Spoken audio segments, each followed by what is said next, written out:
Hello friends, welcome to unlimited cooking. Biryani ரொம்ப டேஸ்டியாக உங்களுக்கு வரணும்னா மசாலா தாங்க ரொம்ப முக்கியமானது. அந்த மசாலா சரியில்லாட்டினா பிரியாணி டேஸ்ட்டே நல்லா இருக்காதுங்க. நம்ம அப்படி ஒரு மசாலா தாங்க எப்படி செய்யுதுன்னு இப்போ பார்க்க போகிறோம். இந்த மசாலா ரொம்ப சிம்பிளாக பண்ணிடலாங்க. இந்த மாதிரி ஒரு மசாலாவை நீங்கள் செஞ்சு கண்டெய்னரில் நீங்கள் ஸ்டோர் பண்ணி வச்சுக்கிட்டீங்கன்னா எந்த ஒரு நான்வெஜ் செய்யும்போது நீங்கள் இதை யூஸ் பண்ணிக்கிட்டிங்கன்னா ரொம்ப டேஸ்டியாக இருக்கும், ரொம்ப கமகமன்னு வாடையாகவும் இருக்கும். இது எப்படி நான் சிம்பிளாக பண்ணுறதுன்னு உங்களுக்கு இப்போ காட்டுருவாங்க போகலாம் வீடியோவுக்கு. இப்போ ஸ்டவ்வில் ஒரு பாத்திரம் வச்சுக்கோங்க. அதில் 3 ஸ்பூன் அளவு சோம்பு, ஒரு 10 ஏலக்காய் எடுத்துக்கோங்க.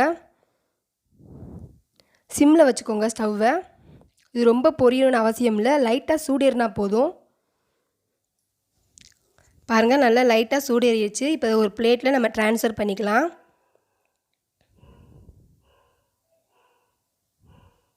இப்போ அதே பாத்திரத்தில் நம்ம கொஞ்சம் அன்னாச்சி பூ, பட்டை, கிராம் இந்த மாதிரி எடுத்துக்கோங்க இந்த அளவில்.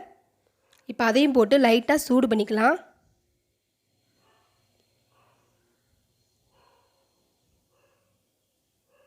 சிம்மில் வச்சே நீங்கள் வறுத்துக்கோங்க, ரொம்ப பொரிய விட்டுறாதீங்க.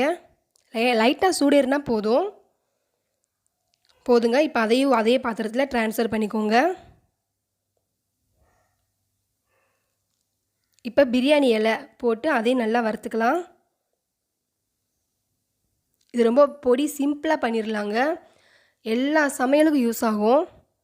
நான்வெஜ் நீங்கள் பண்ணும்போது இதில் ஒரு ஸ்பூன் எடுத்து நீங்கள் வதக்கும் போது போட்டிங்கன்னா நல்லா கமகமன்னு வாடையாக இருக்கும், சாப்பிட்றதுக்கு ரொம்ப டேஸ்டியாகவும் இருக்கும். இப்போ இது எல்லாத்தையும் நம்ம மிக்சியில் போட்டு அரைச்சிட்டு வந்துடலாம். அது சூடாக இருக்கும் போதே போட்டு அரைச்சிக்கோங்க.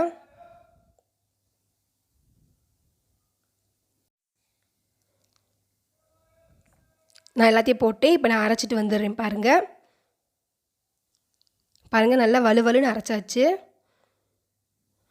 இப்போ ஒரு பிளேட்டில் ட்ரான்ஸ்ஃபர் பண்ணிக்கலாம். இதை நீங்கள் ஒரு பாட்டிலில் நீங்கள் எடுத்து ஸ்டோர் பண்ணி வச்சுக்கிட்டிங்கன்னா எல்லா அசைவ உணவுகளுக்கும் நீங்கள் இதை யூஸ் பண்ணிக்கலாம்.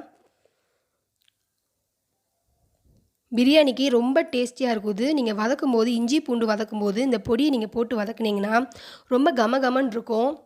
அதே சமயம் குழம்பு நல்ல டேஸ்டியாகவும் கிடைக்கும். நீங்கள் மட்டன் குழம்பு, சிக்கன் குழம்பு எல்லாத்துக்கும் போடலாம்.